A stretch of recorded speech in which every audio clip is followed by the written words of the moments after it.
And now our guest speaker today, Reverend Charlotte Manning. Good morning, everybody.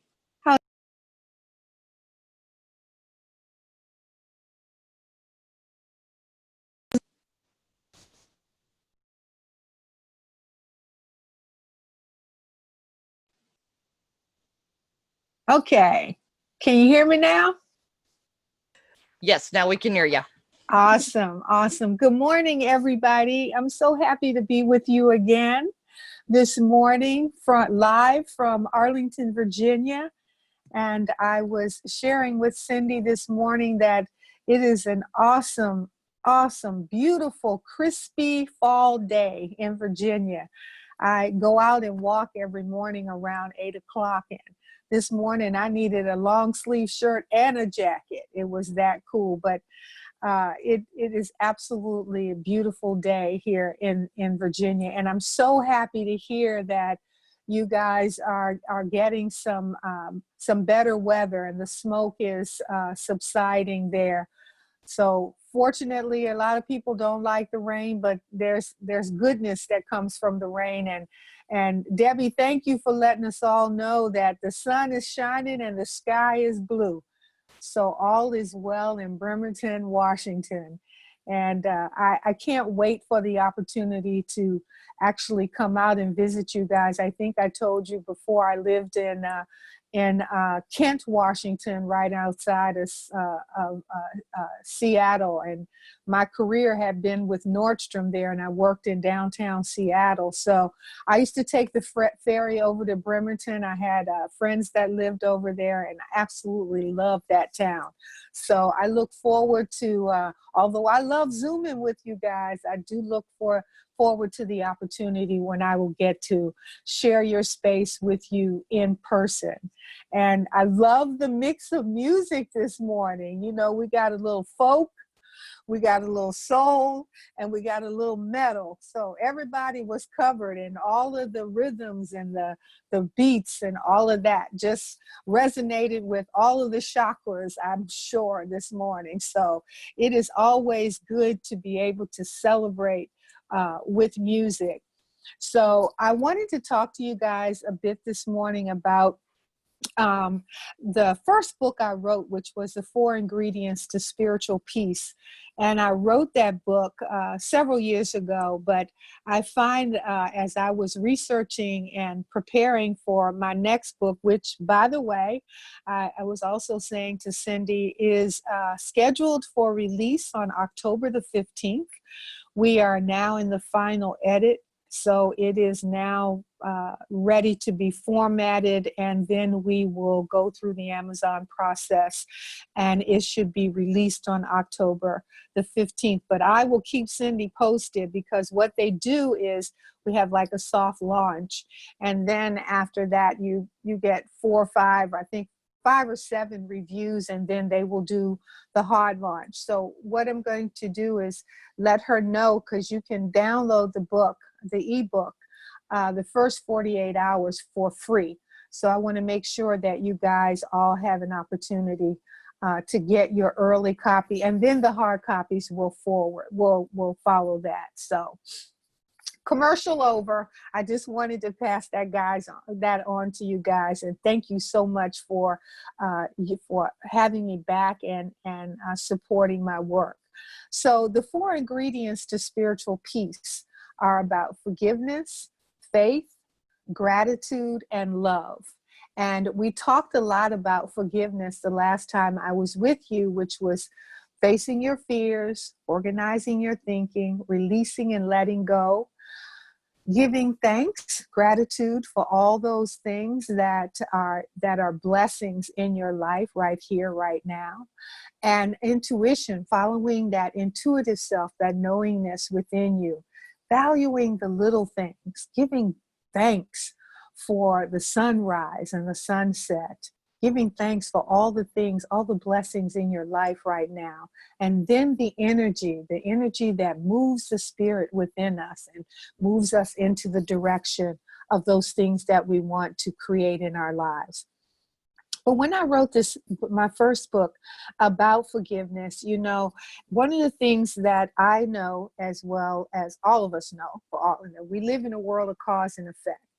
The Bible says, as you sow, so shall you reap.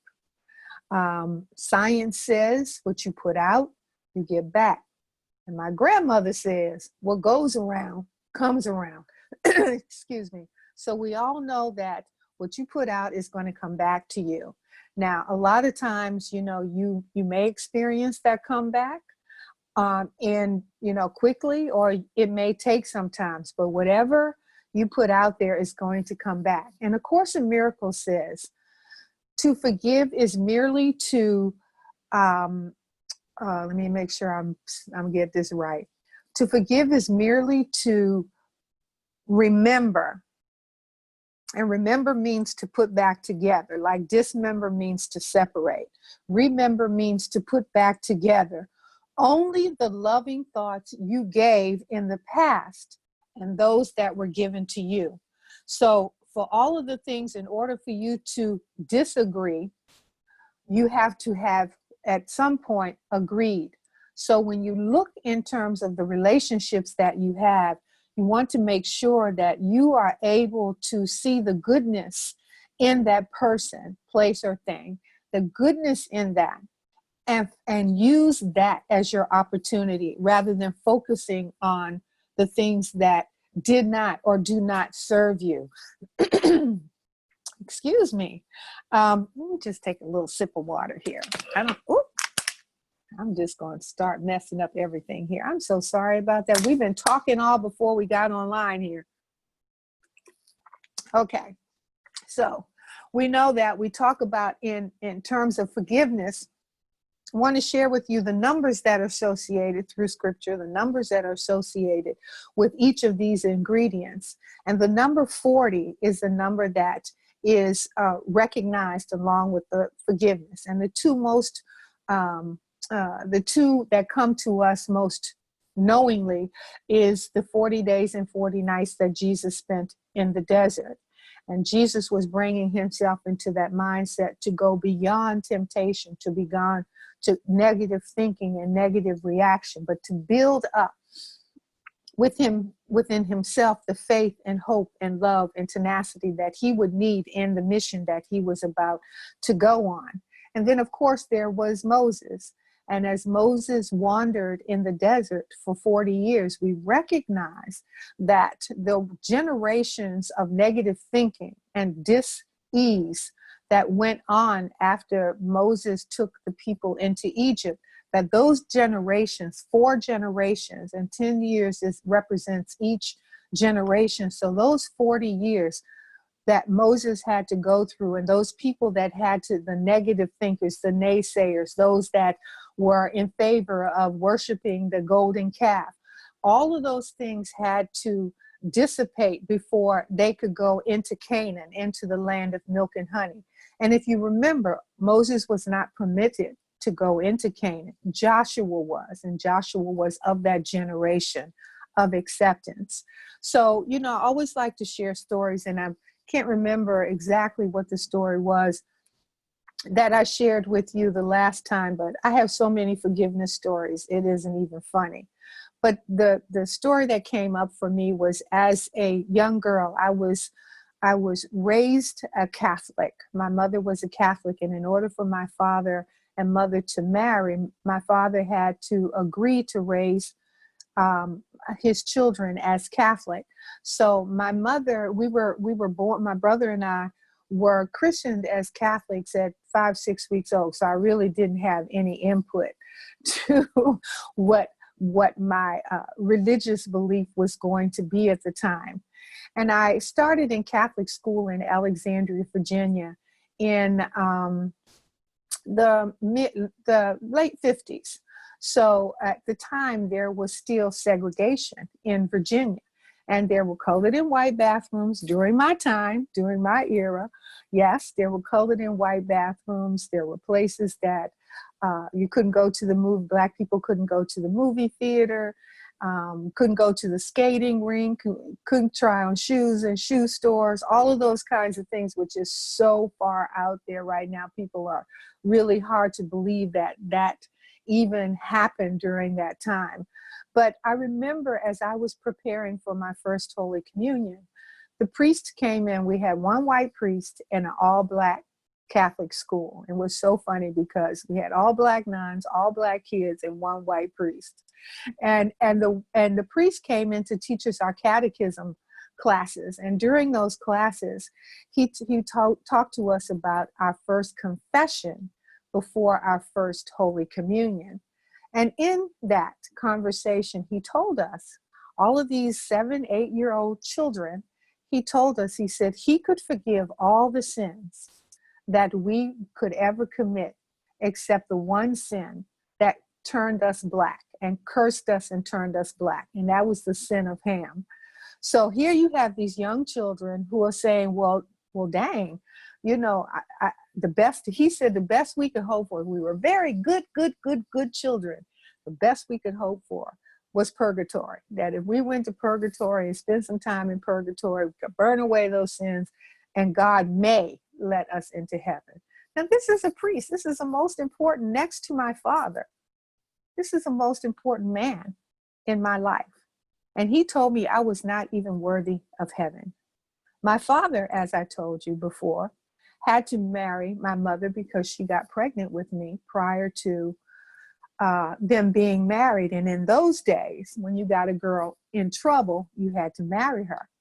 So my father always looked at me as a disappointment in his life, that he was not able to accomplish the dreams that he had because of me. So here, the two most important men in my life thought that I was not worthy of God's grace or my father's love. And it took me, and of course, so it affected all the relationships that I had with men following that, because I never thought I was good enough.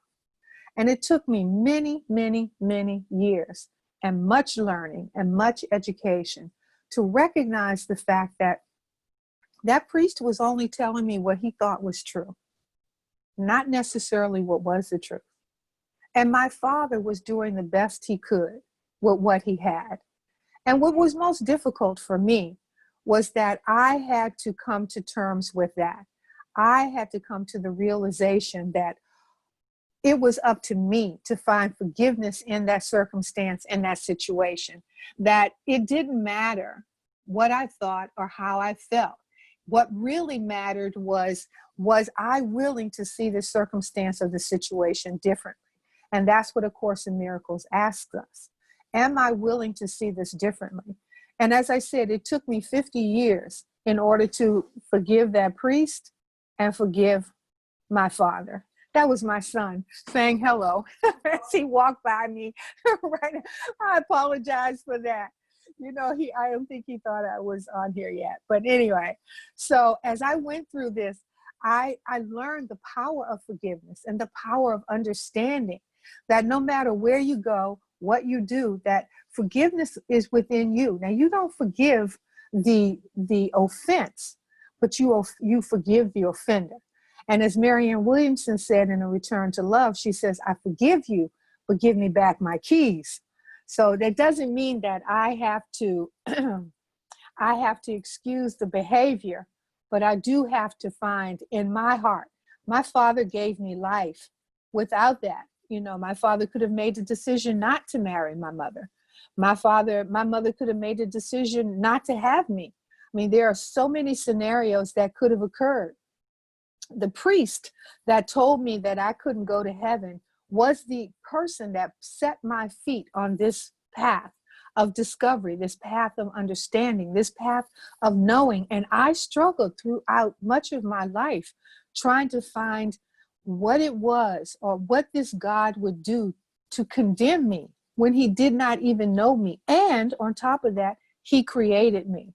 So when I began to realize that God is the source of my strength and my salvation, and God doesn't create junk. God creates us for with a plan and a purpose. So I needed to be grateful. I needed to be thankful, and I needed to forgive the feelings that I had toward this priest and towards my father. So as I went through all of these shifts and changes, I remember, we call 40 midlife. And I remembered when I turned 40, it was like everything changed for me. I began to realize that I had to take control of my life, that I had to become the vehicle within my own life, and that I had to make those circumstances and situations in my life, that I couldn't live my life for anyone else but God. I could not do and be and become those things that others would want me to become.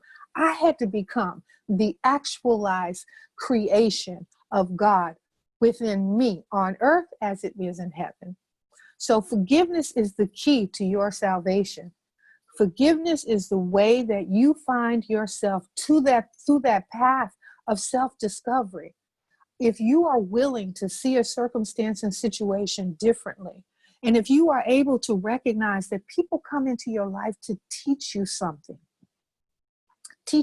about yourself, to teach you something about your resilience, your resolve. People come into your life to teach you about the real you. And your only job in this is to find out what that lesson is. Forgive them and move on. Don't allow yourself to get caught up in somebody else's drama, which is, I'll tell you a little bit more about when we talk about love in the number 7.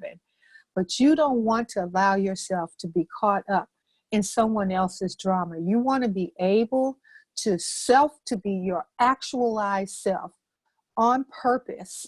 On purpose. You have a purpose to fulfill. You and only you. That individualized expression of God. That's who you are. And forgiveness, unresolved forgiveness issues will keep you stuck. So the quicker you can forgive, the quicker you can move on to bigger and better and greater and more graceful things in your life. The second one is faith. And faith is represented by the number 3. The Father, the Son, and the Holy Spirit, the past, the present, and the future. We think about yesterday, today, and tomorrow. I guess that's the past, the present, and the future. But we think in terms of believing in those things unseen. And right now is a prime example of where we are. We are going through a tremendous of uncertainty. And uncertainty makes things, they make us question, because we want the answers to our questions even before the question is asked. We want to know what's going to happen before there's even a solution to the happening. Does that make sense? We have to allow ourselves to go through and stay as present as we can in circumstances and situations, because when you are in your present, that is your gift. That is the gift that God gives to you. Being present. That's why we call it a present. That's why we call it a gift. Your past is a canceled check, and your future has not been defined yet. But it is in your present, when you allow the present to reveal itself to you and allow the universe to handle the next step, so that you are prepared when you step into your future. Now, one of my favorite stories is The Wizard of Oz. Dorothy went through Camden before she left to go to, she was running away from the Mrs. Gulch, before she turned into you had Auntie M, you had Uncle Henry. So you had a past, you had a present, you had a positive, you had a negative, and you had a neutral. That was the other one I wanted to mention to you. When we think in terms of staying in the moment, there are 2 polarities. You have a positive force and a negative force. But like in any magnet, right in the center is the neutral. There is no positive or negative force. There is.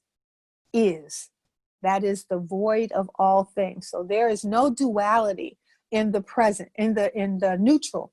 So you can swing to the left, you can swing to the right, but 0 point. And that's why we fold our hands in prayer, because we are in that neutral space of God. There is no duality in the present, none. So one of my favorite movies, as I said, is The Wizard of Oz. And you see how things shifted when Dorothy when Dorothy arrived in Oz, and she met the Scarecrow, she met the Tin Man, and she met the Lion. And each one of them represented, again, mind, body, consciousness. We all thought about the Scarecrow was his mind. He talked about developing his mind. And even though he didn't believe he had a mind, once the wizard told him, you could have done this all along. And then he realized that in consciousness, when you surrender, that you are able to open up your mind to the divineness of who you are. The Tin Man talked about heart, the heart and soul of life, your faith and your belief in humankind and mankind. You are the representative of love and light on this planet. And as you share your isness or your oneness with the world, you share it in a loving light. You know, we just lost an amazing woman, or our two people, Representative John Lewis, who was a civil rights icon and a loving, loving spirit. And of course, Ruth Bader Ginsburg, who we lost just this on Friday. And it's interesting because she was a Jewish woman, and she made her transition at sundown on the most holy day in the Jewish faith, Rosh Hashanah. So that is, in consciousness, they say that that is a supreme homegoing or supreme being, that there is a light that is shed upon us. Now here we have these two amazing icons. John Lewis, who fought his entire life for civil rights, as well as Ruth Bader Ginsburg, who fought her entire life for human rights and civil rights and women's rights. So here we have these two people that will be recognized in history forever for their stick-to-itiveness and their faith in the everlasting knowingness of God, that God is the supreme creator of all things. And no matter whether we understand what's happening to us right now, we know that God, there is a divine plan and a divine purpose. And as they said in the old Indian saying is, if everything is going to be all right in the end, and if everything is not all right, it is not yet the end. So we must keep our faith and belief in those things unseen. And then gratitude. Gratitude is represented by the number 10. And we all know what gratitude, now the word gratitude is not as prevalent in the Bible as the word thankful is. So, but gratitude represents the number 10. And that number 10 is about tithing, and how we tithe to our spiritual source, how we tithe to those things that are our time, our talent, and our treasure. And we have stories beyond stories in the Bible that talk to us about the talents and how we share our gratitude by tithing our time and our talent. I remember when I first came back here to live in this house, and this house was a gift to me from my aunt. And I had, over several years, my aunt was the only living relative I had remaining on my father's side of the family. My aunt never had any children. And just before her 81st birthday, my aunt had a fall in the backyard. And the neighbor called me and told me that, I mean, she was okay, but that she was, she was having difficulty maneuvering. Now, my aunt was a healthy woman for all intents and purposes. And I used to say my aunt was evil, But I came to understand that my aunt was, what's the word I want to use?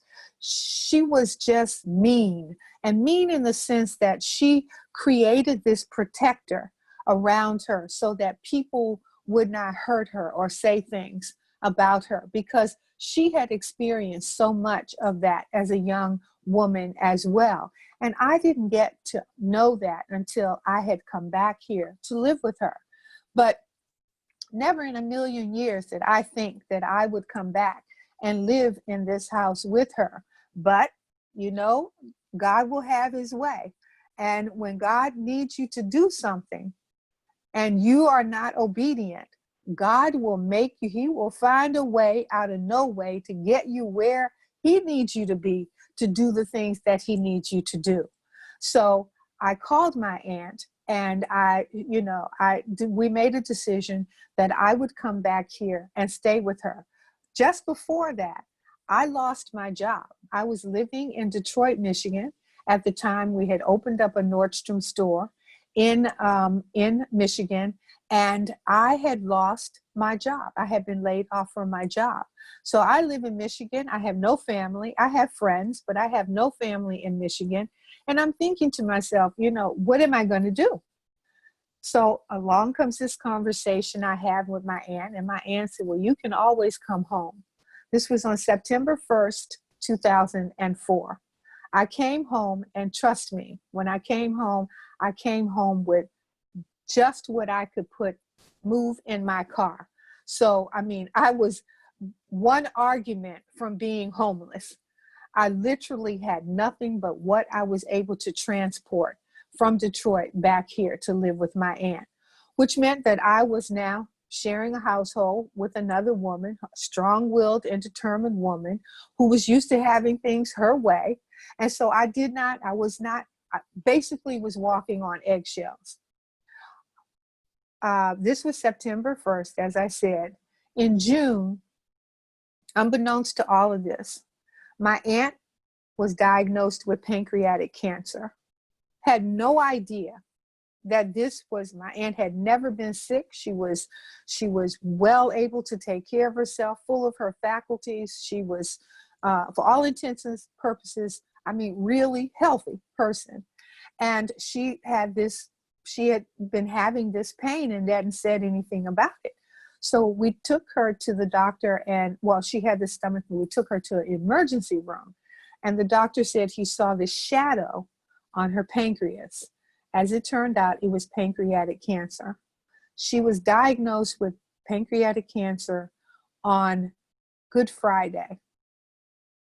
And my aunt died on September 1st. She made her transition September 1st, 2005, 1 year to the day that I came back here to live with her. Now, I had no idea this would happen. I had absolutely no inkling that I was coming back here. I was coming back here. I was going to be here long enough to find a job. Then I was going to move out and find my own place to live, and be grateful and thankful for all of that. But God had a different plan. I got to know my aunt from that April to that September. I got to know my aunt in a way that I would have never known her had this circumstance not manifested itself. And as she began to decline, she said, I know you are sorry that you came back here to live. And I said, no, I did what I was directed to do. And in so doing, I did what God wanted me to do. And I was here to be able to make sure that all the things that she wanted to have done for her, and that she got the best possible care until she took her last breath. And she rewarded me, unbeknownst to me. Again, I had no idea until after her transition that she left me this house that was fully paid for. She left this house to me. She wanted to make sure that I never had to worry about a place to live again. So you see, when you tithe your talent, when you tithe your time, you don't recognize, you don't know what gift God has in store for you. I now have a home that's fully paid for, that I am able to do the things that I want to do, to be able to live the kind of life that I wanted to live.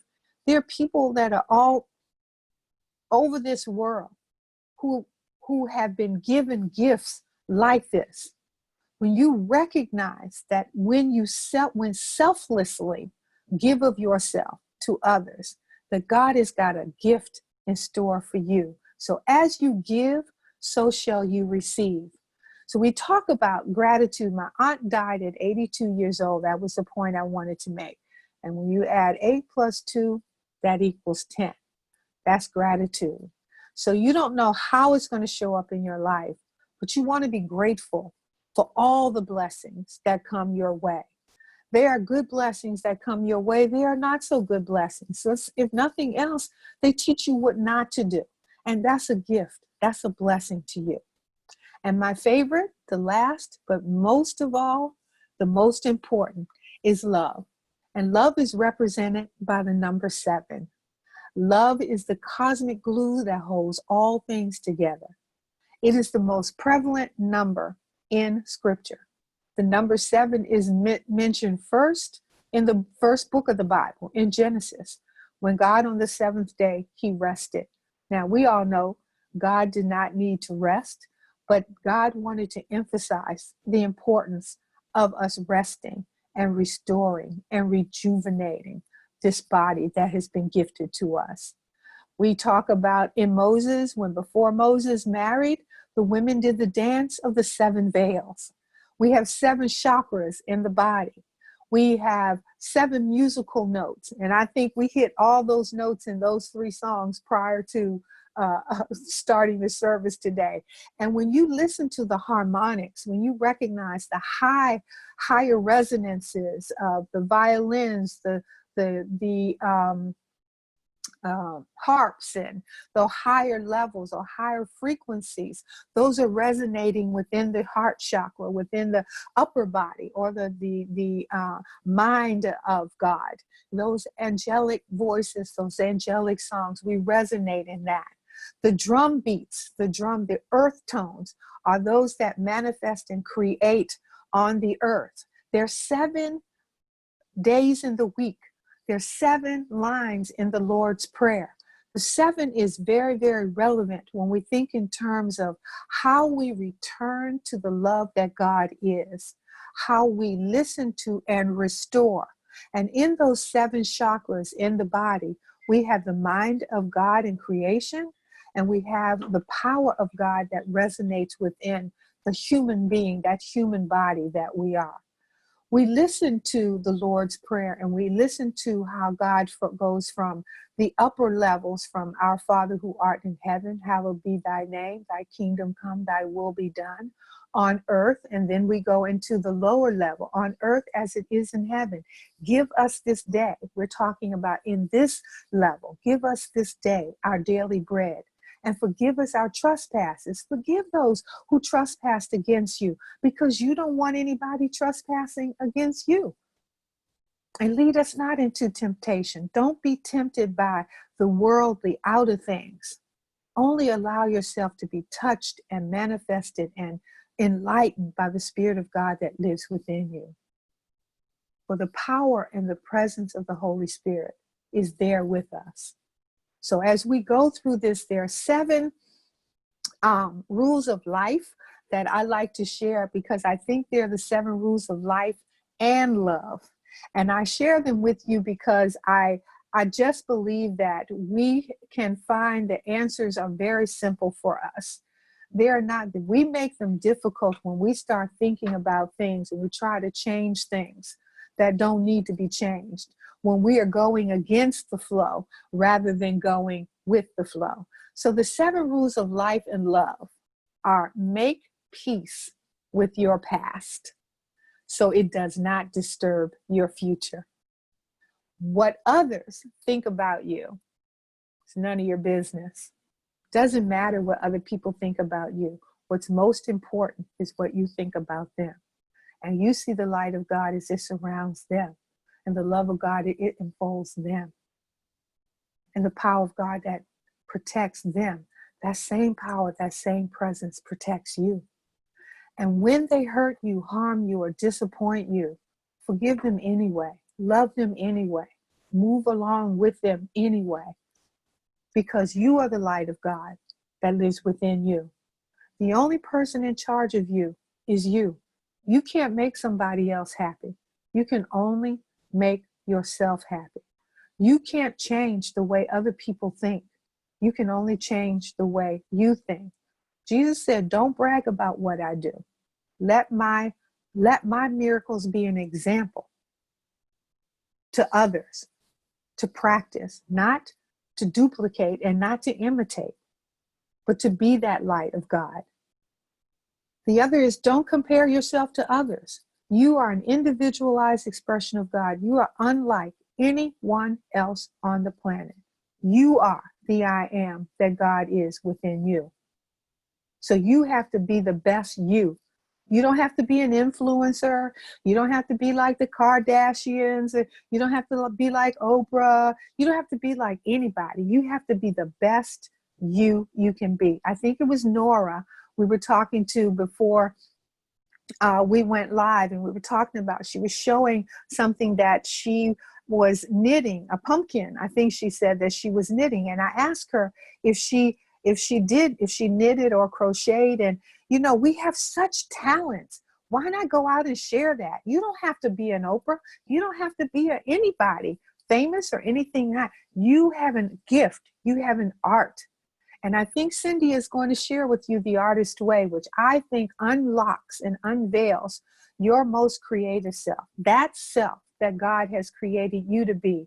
And while we are in this time of pause and reflection, wouldn't it be a great time for you to show up and be the best you can be? So don't compare yourself to others. There's nobody else out there like you. And number 5, remember this. If you don't learn anything else, remember this. Time heals almost anything. Give yourself time. Give yourself permission to heal. Give yourself the opportunity to forgive and forget. Don't forgive with conditions. Forgive and forget. Be your most authentic self. Have people say, when you make your transition, she was a great person. He was a great person. They always saw the best in others. They always did their best to help others. What a testament to your life. What a testament to God who has given you this life. And the other thing, number 6, is one of the funny ones, because Nora, I think, was also talking about that. Stop thinking so much. Stop thinking so much. You don't have to have the answers to all the questions before the question is even asked.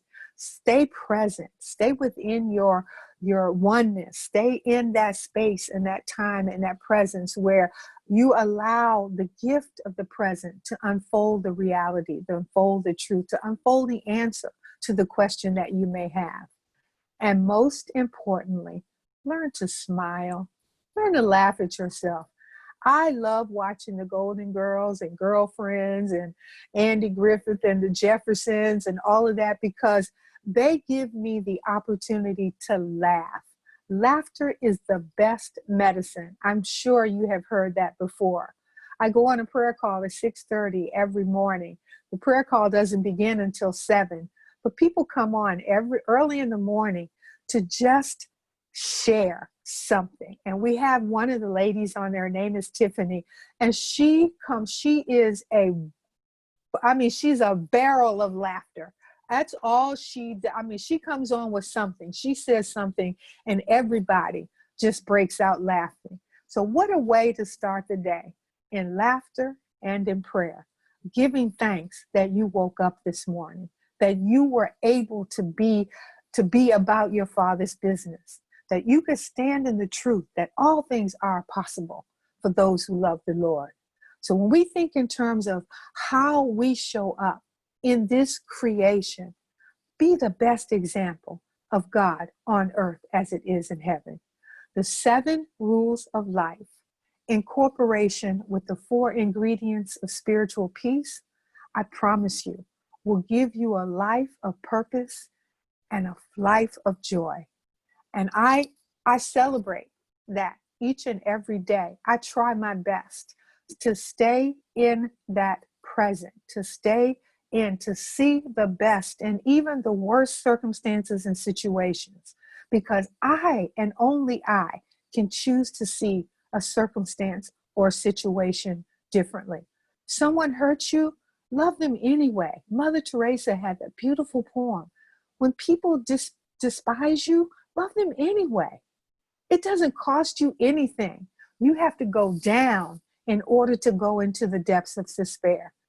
I'm suggesting you rise up, rise above that. You will be amazed. You will be astonished at how much joy and peace and harmony and laughter you will find on earth as it is in heaven. That is the mantra for life. I love you guys so much. I thank you so much for allowing me to share again with you. I look forward, as I said in the beginning, that I can make that trip to Bremerton and see you guys in person. But I hope you'll have me back again. Remember, I will keep Cindy posted on when the book releases, but let's keep our fingers crossed. October 15th, I'm sorry. Thank you so much. God bless you. Mwah. Thank you, Reverend Charlotte. Let's see if we have any questions for you. I'm going to unmute the crowd here. Mm-hmm. See if anybody would like to ask Reverend Charlotte a question. This is Debbie. I'm raising my hand, although you can't see. Hi, Debbie. That's okay. Go ahead. Would you give us your website, website address, please? Sure. It's Dr. Charlette, and that's CHARLETTE Manning.com. Gotta clear some shit off my desk, girl. Mm-hmm. Been working on it. So it's drcharlottemanning.com. Manning, yes, drcharlettemanning.com. Thank you. You're welcome. Or does it matter? I am. That's it. That's right.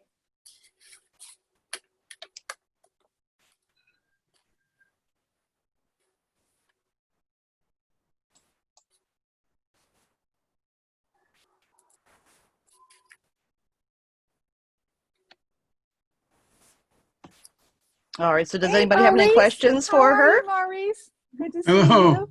How are you? Doing fine, fine. Good Thank to you. see you. Good to Thank you. see you. Thank you. Yes. Let's see. I think we've corresponded. I corresponded with you once. Yes, we did. Yes, Yes. we did. We had to get some, we have to reconnect because you were going to send me something and I think I was going to send you something. Or you Right. did send me something. Yeah. Yeah. This book thing has just had me, you know, Well, so I told Cindy, I'm ready to birth this baby. well, You know, okay. yes, All right. yes. And I get her out in this world, I'll be free to do I a think lot of that's other intentional. stuff. Wonderful. Morris would know because he's written several books. I know. I Right, know. Morris? That's Yeah. right. Yeah. Four That's all awesome. told. Yeah, that's awesome. That Thank is you. awesome. Yeah, you were writing on cancer research, right? Yes, that's correct. Yeah, yeah. Right, I right, remember. absolutely. I remember. Yeah. Cool. Is your other book, Now, the 4 ingredients to spiritual peace, I do still have comment. Do I still have copies of that? is that on Amazon or? I have copies of that. So if you got that, I will give to you if you want them. So if you give Cindy or if you want to email me, I will send you a copy of that. Okay. Okay. Wonderful. Mhm.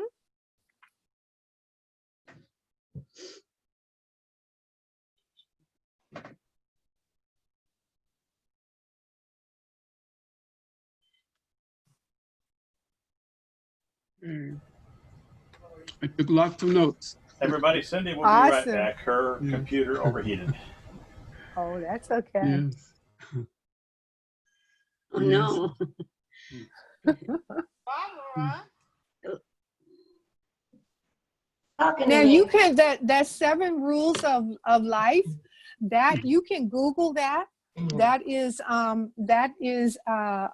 actually it's anonymous. I researched it because I'm going to use that as my next book, the follow-up to I this see. one. Wow. It's called the 7 Rules for Life.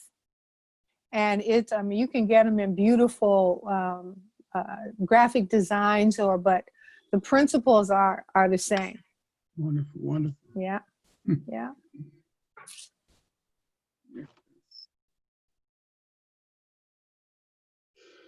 Let's see. All right. Well, if there's no other questions, one more chance for questions, and then we'll just finish up with today. Anybody? No? All right. Well, Reverend Charlotte, as always, a pleasure. We look Thank you guys so else. much. And yes, I will definitely, the minute I hear from her that her book is available, I will let everybody know. I know I'm going to jump on there. Thank you. You bet. You bet. Thank you guys so much. I love you, Thank and you. I Love look you. forward to seeing you soon. Thank Peace and you. blessings. Thank you. Peace and blessings. Thank you. All right. Mhm.